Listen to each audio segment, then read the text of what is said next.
নমস্কাৰ, good evening.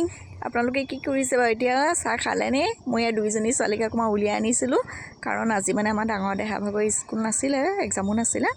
তাৰপিছত ইহঁতৰ বৰ্ড পৰীক্ষা হৈ আছে যেন, আৰু সেইকাৰণে নাছিলে। বৰ্ড পৰীক্ষা হোৱাৰ কাৰণে তাহাঁতৰ আজি এক্সাম নল'লে। কাইলৈ বাৰু এক্সাম আছে বাৰু, আৰু দিনটো ঘৰখনৰ ভিতৰতে সোমাই থকাৰ কাৰণে এতিয়া বোলো অকণমান উলিয়াই আনিছিলোঁ। এইটো হৈছে ৰাস্তা। আমাৰ সৰুজনী ছোৱালীয়ে ওলাব পালে মানে চিধা এইটো ৰাস্তা দি টিক টিককৈ দৌৰে। এইটো মানে ঘৰৰ ভেটি হয় এইবিলাক। সীমাহলৰ সূতা পুতি মেলি থৈছে। ঘৰ বনাব আৰু লাহে ধীৰে, আৰু এইবিলাক এতিয়া ঘৰ বনাই আছে আৰু ভাড়া ঘৰ।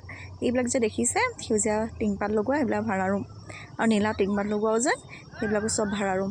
তাৰপিছত এইয়া বাইকে ভনীয়েকে, তাই মানে সৰুজনী আগেকৈ দৌৰিছিলে, বাইকে লৈ পিনে আকৌ ঘূৰাই আনিছেগৈ। তাৰপিছতে সেই বাইকে যাওঁতে অকণমান লৈ গ'ল, আৰু নহ'বা আকৌ নাহে যেন। তাতে ইয়াৰ গৰুবিলাক চৰি মেলি আছে।